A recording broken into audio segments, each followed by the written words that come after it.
Assalamualaikum warahmatullahi wabarakatuh. Alhamdulillahirabbil alamin.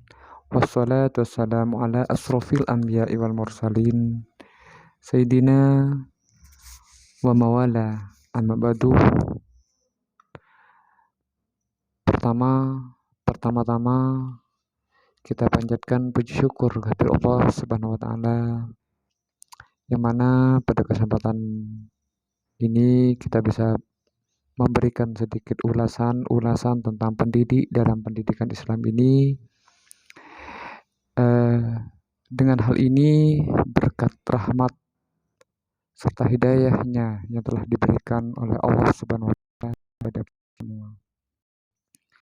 Yang kedua, salawat salam marilah kita panjatkan syukur kepada Allah Subhanahu wa taala, yang mana dengan adanya beliau kita dapat terang dari alam yang penuh dengan rintangan, baik itu rintangan pada masa-masa kehidupan, pada masa-masa dulu, sehingga kita bisa seperti ini, bisa mengenyam pendidikan Islam ini sendiri, atau dengan adanya Islam wal iman ini. Baiklah teman-teman dosen ataupun yang mendengarkan semuanya, kami sebagai mahasiswa PJJ YN Syekh Nurjati akan sedikit menjelaskan tentang pendidik dalam pendidikan Islam, atau pendidik dilihat dari kacamata pendidikan Islam itu sendiri. Terus terang, kami sebagai mahasiswa mungkin dari beberapa pemaparan yang akan diberikan oleh saya kurang begitu sedetail mungkin, karena kami jujur sebenarnya masih tahap pembelajaran atau tahap belajar untuk memperdalam dunia pendidikan atau dunia pendidikan Islam ini sendiri.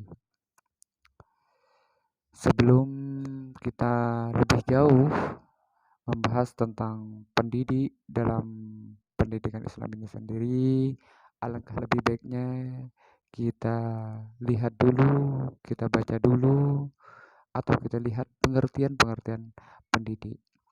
Karena pendidik ini memiliki pengertian, kalau dilihat dari beberapa tafsir, beberapa pendapat, ini banyak pengertian.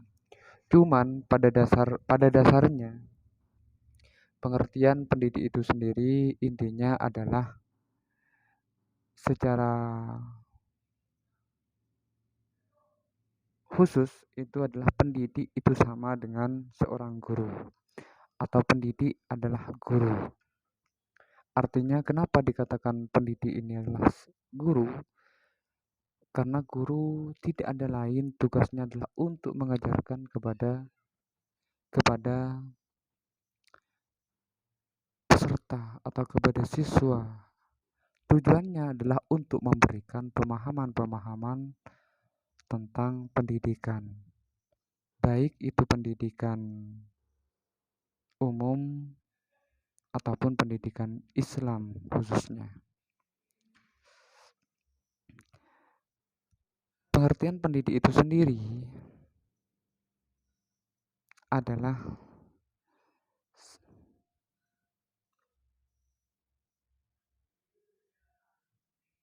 diambil dari kata dasar itu didik.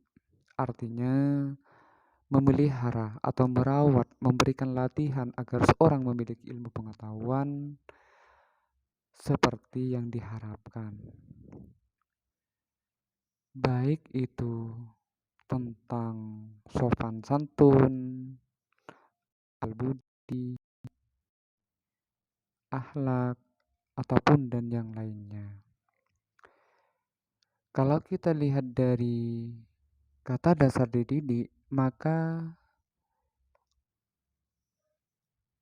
Pengertian-pengertian inilah yang tujuannya setiap pendidik atau setiap arti dari didik ini mesti memiliki arti untuk memberikan pemahaman kepada orang lain. Baik itu sifatnya tentang sopan santun, tata krama, akal budi, akhlak, dan sebagainya. Kenapa pendidik itu diambil dari kata dasarnya dan selanjutnya dari kata dasar itu ditambah awalan ebe hingga menjadi pendidik, maka artinya memiliki arti adalah orang yang mendidik.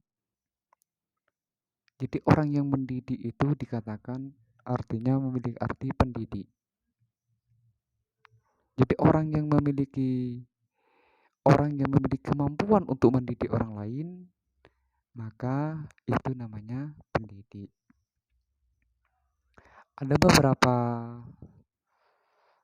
beberapa pendapat atau juga ada beberapa tafsir yang mengartikan pendidik. Menurut tafsir, ada kebersamaan antara teori barat dengan teori Islam yang memandang bahwa guru adalah pendidik. Artinya, siapa saja yang mengupayakan perkembangan seluruh potensi peserta didik atau anak didik, baik itu potensinya fisik motorik, kognitif, ataupun potensi efektif, maka itu dikatakan guru ataupun pendidik. Siapapun saja. Di sisi lain, Imam Bardadib menjelaskan dalam pendapatnya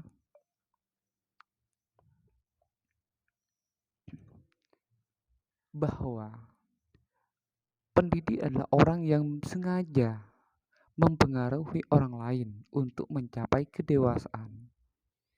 Pendidik artinya pendidik itu sendiri terdiri dari bisa orang tua, bisa orang dewasa yang bertanggung jawab tentang mendewasakan anak yang dididik itu sendiri. Selanjutnya, Ahmad memandang bahwa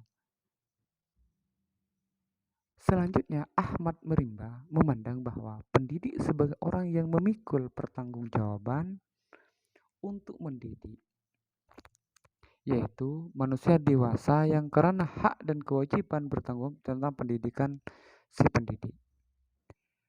Di dalam Undang-Undang Pendidikan nomor 20 tahun 2003 bab 1 pasal 6 dibedakan antara pendidik dengan tenaga kependidikan. Sebenarnya kalau kita lihat antara pendidik dengan tenaga kependidikan itu sebenarnya menurut saya itu tidak jauh berbeda.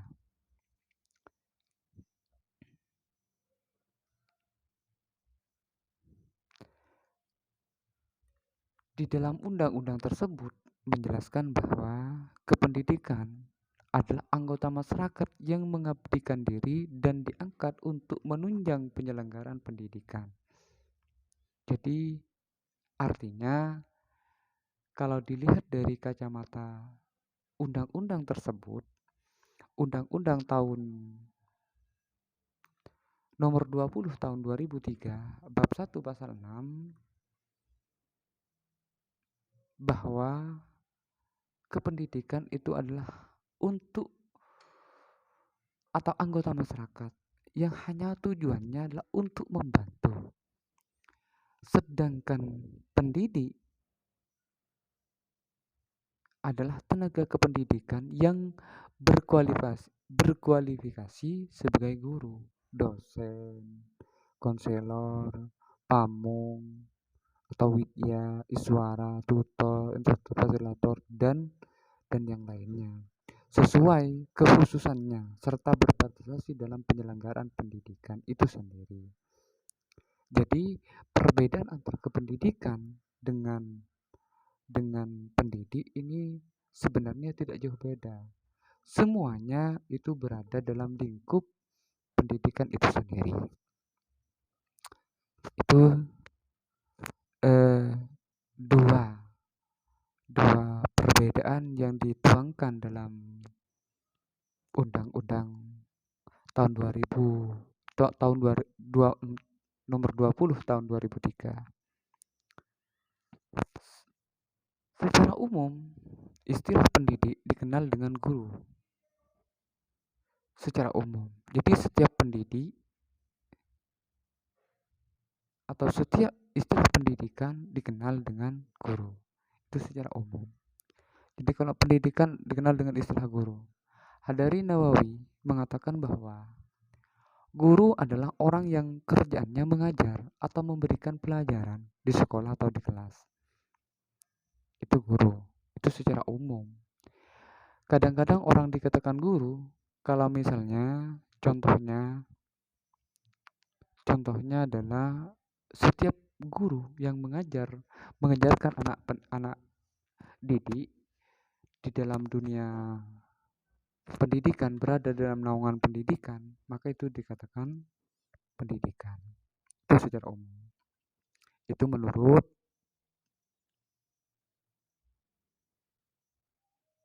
Hadari Nawawi. Pertanyaannya, apakah guru, apakah pendidikan atau guru yang tidak mengajarkan atau menjadi guru atau menjadi pendidik di dalam dunia pendidikan itu dikatakan tidak diistilahkan pendidik? Itu tidak. Sebenarnya setiap orang yang mengajarkan orang lain yang tujuannya untuk memberikan pemahaman, maka itu dikatakan guru. Tuh. Secara khusus Hadari Nawawi mengatakan bahwa guru adalah orang yang ikut bertanggung jawab dalam membantu anak mencapai kedewasaan. Jelas. Jadi orang yang atau guru yang bertanggung jawab untuk mencapai kedewasaan itu adalah guru.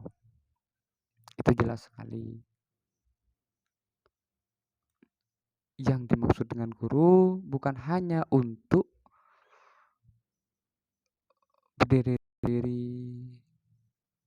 di depan kelas menyampaikan materi pengetahuan tertentu, akan tapi adalah anggota masyarakat yang harus ikut aktif dan berjiwa besar serta kreatif mengarahkan perkembangan anak didik itu sendiri.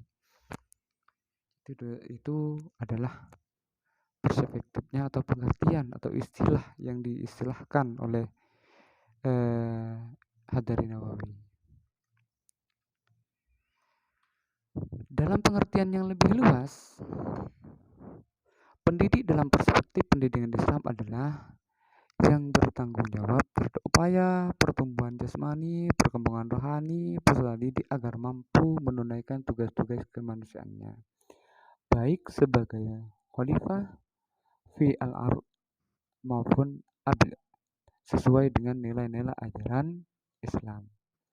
Oleh karena itu, pendidik dalam konteks ini bukan hanya sebatas orang yang bertugas di sekolah, tetapi semua orang yang terlibat dalam proses pendidikan anak mulai sejak dalam alam kandungan hingga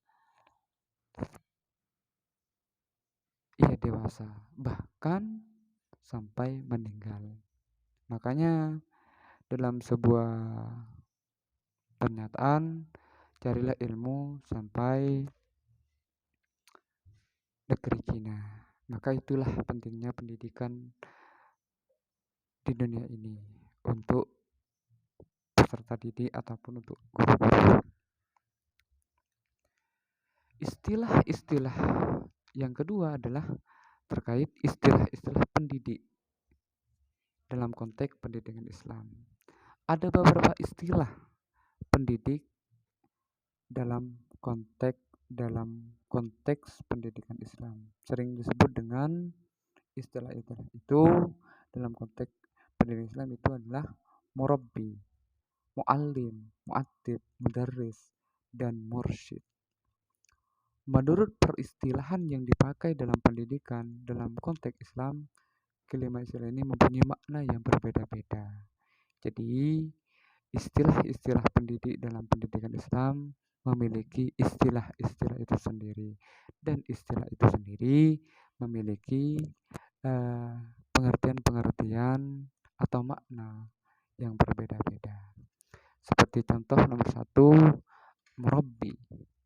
Istilah ini merupakan bentuk siwah al-ism al-fa'il yang berakar dari 3 kata. Pertama berasal dari kata rob, yarbu yang artinya zat dan nama, bertambah dan tumbuh.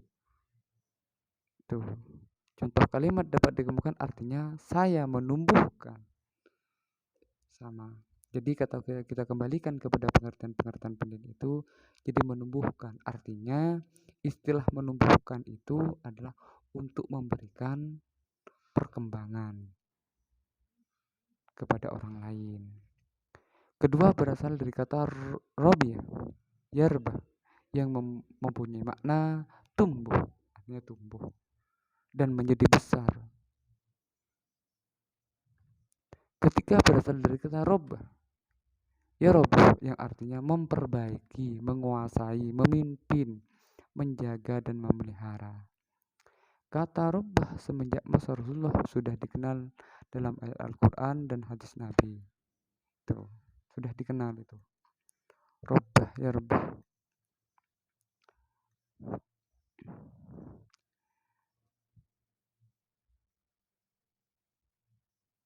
Yang kedua itu muallim.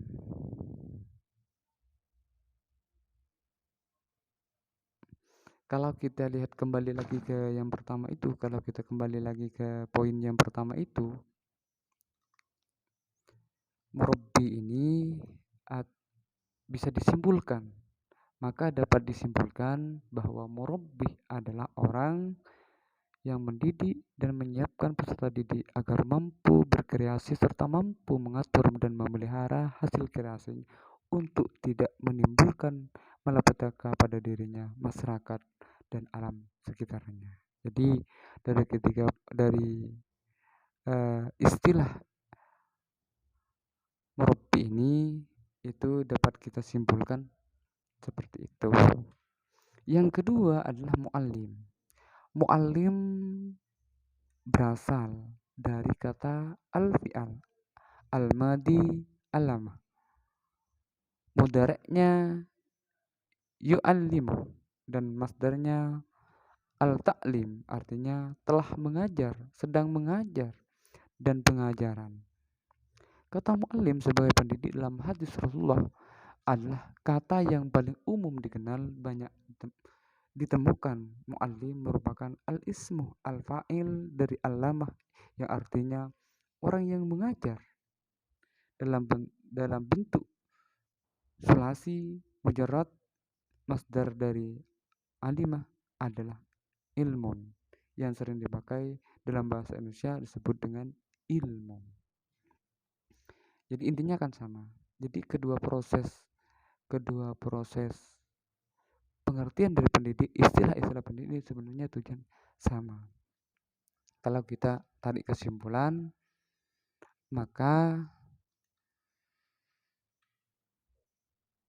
muallim merupakan orang yang menguasai ilmu dan mampu mengembangkan serta menjelaskan fungsinya dalam kehidupan, menjelaskan dimensi teoritis dan praktisnya, sekaligus melakukan transfer ilmu pengetahuan kepada orang lain atau serta internalisasi serta implementasi kepada orang lain. Yang ketiga, mu'attif. Mu'attif merupakan ismu al-fa'il madinya adabah Adab artinya mendidik, sementara mu'adzib artinya orang yang mendidik atau pendidik. Dalam wazan fi'il sulasi mujarad masdarnya adabah adaban artinya sopan, berbudi baik. Al-adab artinya kesopanan. Adapun masdar dari adabah adalah ta'adib yang artinya pendidikan. Jadi sama.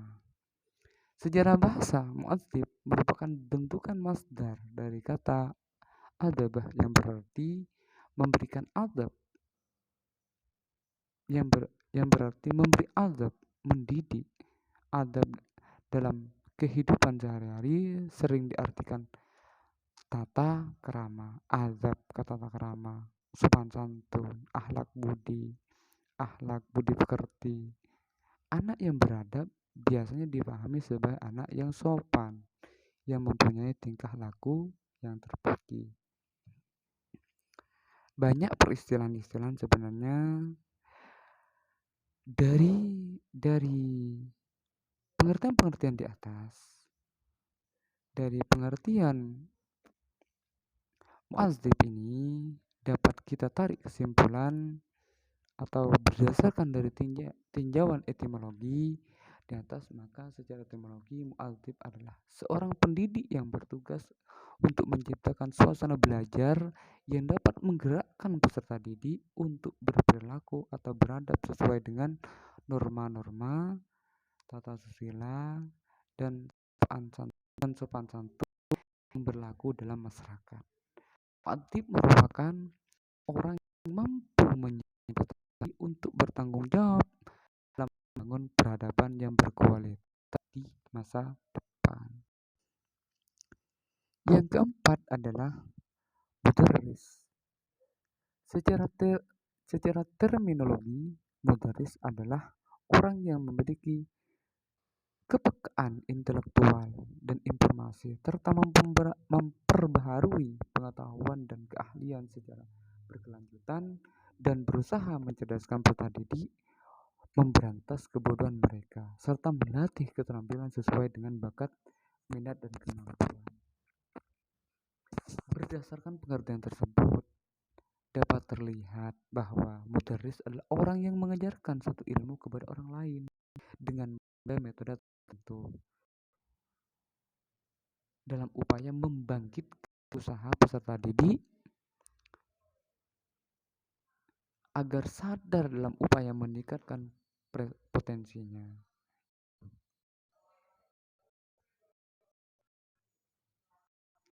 Yang kelima adalah mursyid. Ini sering didengar mursyid. Biasanya orang yang memberikan masukan rohani itu atau takin dan seterusnya itu biasanya dikenal dengan mursyid. Orang yang mengajarkan tentang pendidikan keislaman itu biasanya dikenal mursyid. Kata mursyid berasal dari bahasa Arab, merupakan isim fa'il dari kata kerja arsyadah yursyidu yang artinya membimbing, menunjuki jalan yang lurus, terambil dari kata rasyad yang berarti hal memperoleh petunjuk kebenaran atau rusyd, dan rasyadah yang berarti hal mengikuti jalan yang benar dan lurus.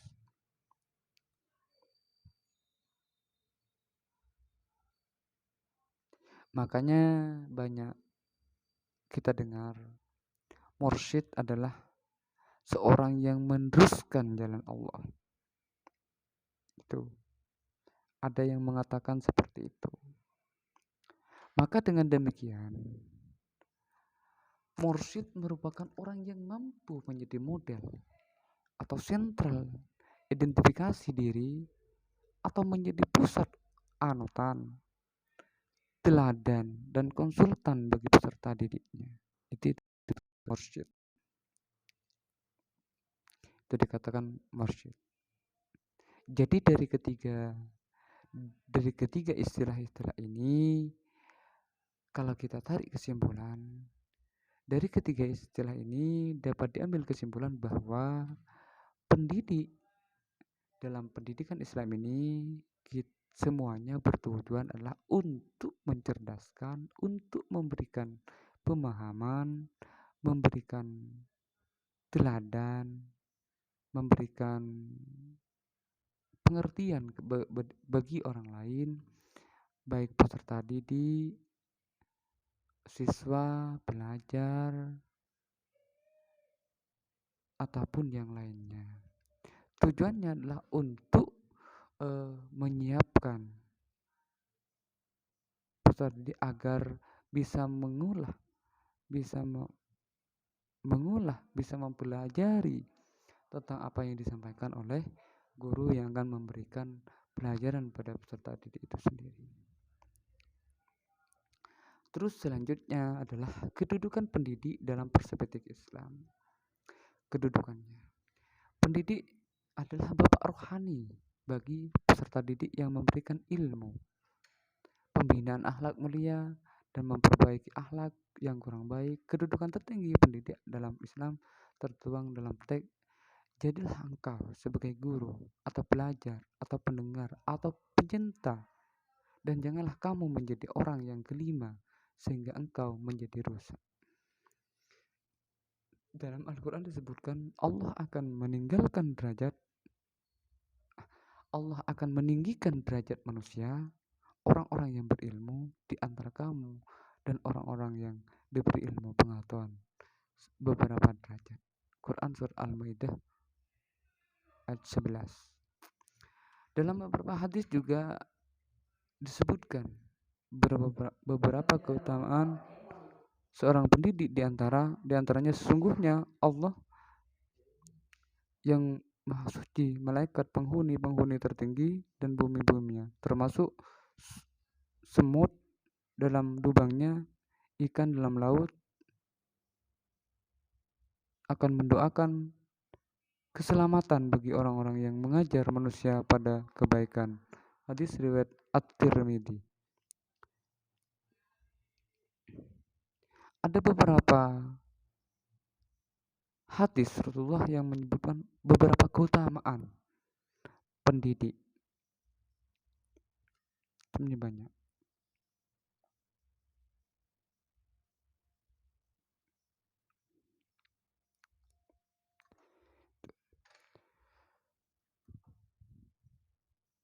Itu dah keutamaan pendidik dalam perspektif Islam. Terus fungsi pendidik. Sekarang kita belajar tentang fungsi pendidik. Terkait hal tersebut mungkin dapat disepakati bahwa guru tetap memegang peranan yang penting dalam proses pendidikan, walaupun sekarang muncul berbagai pandangan bahwa guru hanyalah sebagai salah satu dari sekian banyak sumber belajar. Namun dalam kenyataannya, posisi guru tetap penting. Artinya, misalnya bagi penanaman nilai. Hal ini sebagaimana diungkapkan Humaydi bahwa peranan guru bukan sekedar komunikator nilai, melainkan sekaligus sebagai perilaku dan sumber nilai yang menuntut tanggung jawab dan kemampuan dalam upaya meningkatkan kualitas pembangunan manusia. Salah satunya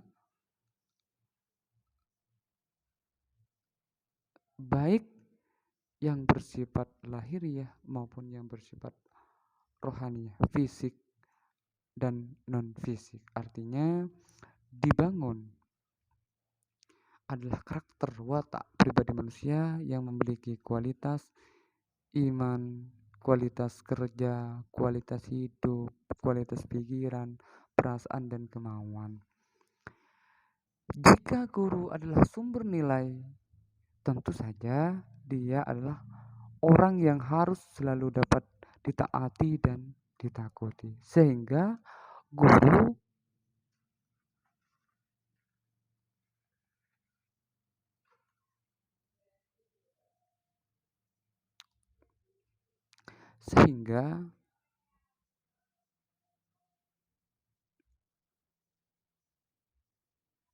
guru harus mampu memberikan tanggung jawab kepada peserta didik.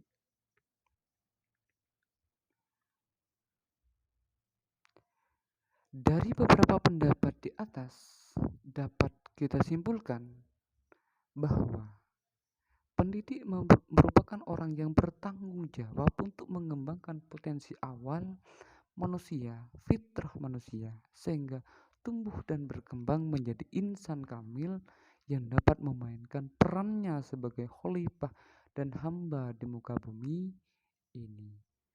Para ahli pendidikan Islam dan ahli pendidikan Barat mengartikan bahwa tugas seorang pendidik ataupun guru adalah mendidik. Mendidik dapat dijabarkan dalam bentuk mengajar, memberikan dorongan, ataupun motivasi, memuji, menghukum, memberikan contoh, ataupun dalam bentuk pembiasaan diri. Dari segala bentuk mendidik tersebut akan menghasilkan pengaruh positif bagi pendewasaan anak didik kita. Menurut Al-Ghazali, tugas pendidik yang utama adalah menyempurnakan, membersihkan, mensucikan, serta membawakan hati manusia untuk mendekatkan diri kepada Allah Subhanahu wa Ta'ala. Karena tujuan pendidikan Islam yang utama adalah upaya untuk mendekatkan diri kepadanya. Dalam literatur Barat, selain mengajar, seorang guru ataupun pendidik memiliki tugas lain yang membuat persiapan mengajar, mengevaluasi hasil belajar, dan lain yang bersangkutan dengan pencapaian tujuan mengajar. Itu ada beberapa tugas pendidik tersebut dapat diperinci sebagai berikut. Wajib membantu pembawaan yang ada pada anak didik dengan berbagai cara seperti observasi, wawancara, pendekatan, atau pergaulan angket, dan sebagainya. Berusaha menolong anak didik, mengembangkan pembawaan yang baik, merekam perkembangan pembawaan yang buruk agar tidak berkembang. Tuh. Terus ada berapa ya? Ada banyak sekali. Yang ketiga, memperlihatkan kepada anak didik tugas orang dewasa dengan cara memperkenalkan berbagai bidang keahlian, keterampilan agar anak didik memilihnya dengan tepat. Mengadakan evaluasi setiap waktu untuk mengetahui apakah perkembangan anak didik berjalan dengan baik. Terus selanjutnya memberikan bimbingan dan penyuluhan tatkala anak didik menemui kesulitan dalam mengembangkan potensinya. Terus selanjutnya guru mengetahui karakter murid. Terus guru harus selalu berusaha meningkatkan keahliannya baik dalam bidang yang diajarkan maupun dalam cara mengajarnya. Terakhir, guru harus mengamalkan ilmunya dan jangan berbuat yang berlawanan dengan ilmu yang diajarkan. Jangan terbalik. Sedangkan peran pendidik dalam pendidikan dijabarkan sebagai berikut. Fasilitator, yakni menjadikan situasi dan kondisi yang dibutuhkan peserta didik. B. Pembimbing, yaitu memberikan bimbingan terhadap peserta didik dan interaksi belajar mengajar agar siswa tersebut mampu belajar dengan lancar dan berhasil secara efektif dan efisien. C. Motivator, yakni memberikan dorongan dan semangat agar siswa mau belajar giat. Organisator, yakni mengorganisasikan kegiatan belajar peserta didik maupun pendidik. Manusia sumber, yakni ketika pendidik dapat memberikan informasi yang dibutuhkan peserta didik baik berupa pengetahuan, kognitif, keterampilan efektif maupun sikap psikomotorik. Itu dari berbagai tugas-tugas pendidik dalam pendidikan Islam ataupun dalam pendidikan non-Islam.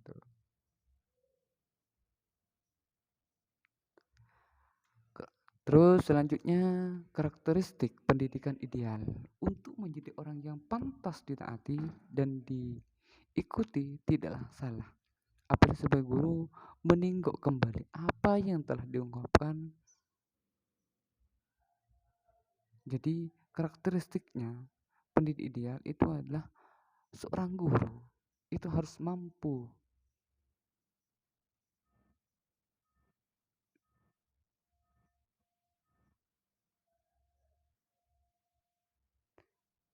meninjau kembali apa yang telah diungkapkan. Jadi jangan sekedar menjelaskan tapi tidak dievaluasi dulu, nanti bisa salah ataupun dan yang lainnya.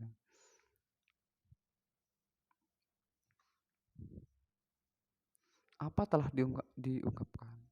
Az-Zarnuji bahwa Az Az-Zarnuji bahwa wa amma ikhtiyaru al-ustadi payam bagi an yahtara al-alam wal aura'a wal asana kama ihtara Abu Hanifah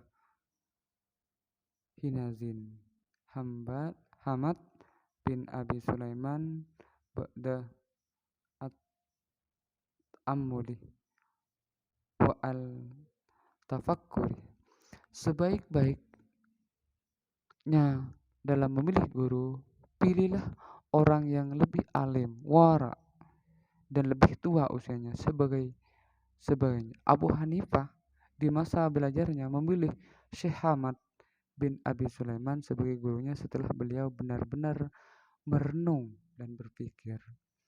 Ungkapan tersebut menunjukkan bahwa alim, wara, dan lebih tua usianya dibandingkan muridnya, menurut Azroni adalah syarat yang harus dipenuhi ketika menjadi guru. Sifat-sifat itulah yang dimiliki Hamad bin Abu Sulaiman sehingga Abu Hanifah memilih menjadi gurunya karena semata-mata seorang guru yang tua dan berwibawa, murah hati serta penyabar sehingga Abu Hanifah menetapkan untuk menimba ilmu kepadanya sampai berkembang.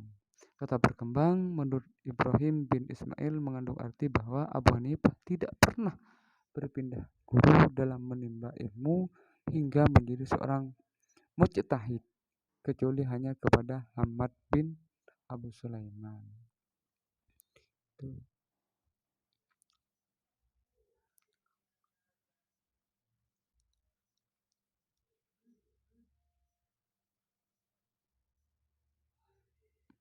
Terus selanjutnya kita dapat diambil kesimpulan dari beberapa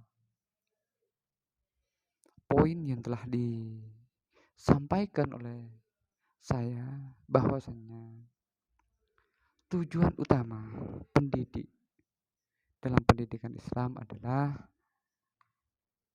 untuk mencerdaskan, untuk bisa memberikan pengajaran kepada peserta didik. Adapun tugas pentingnya seorang pendidik, komitmen dalam kepentingan siswa dan pelaksanaan pembelajaran, menguasai secara mendalam materi dan penggunaan strategi pembelajaran, mampu berpikir sistematis dan selalu belajar dari pengalaman, mau refleksi diri dan koreksi. Proses mengajar menjadi semakin baik, bertanggung jawab, memantau, dan mengamati tingkah laku manusia, kegiatan, evaluasi, dan seterusnya. Sehingga mampu menciptakan pendidik yang baik atau pendidik yang memiliki atau dikenal dengan istilah pendidik yang profesional. Tuh. Itu saja mungkin penjelasan dari saya sebagai mahasiswa PJJ Syekh Nurjati. Mungkin Jika ada beberapa kata atau penjelasan kurang begitu jelas, karena kami atau saya sebagai manusia masih tahap belajar. Mohon maaf, Bapak dosen, karena kami terus terang kurang tidak begitu paham, cuman sedikit menjelaskan. Jika ada salah, mohon dikoreksi. Akhirnya, sekali lagi kami ucapkan terima kasih banyak kepada teman-teman semuanya, guru, dosen, teman-teman mahasiswa, semuanya kami mohon maaf. Terima kasih. Akhirnya, Assalamualaikum warahmatullahi wabarakatuh.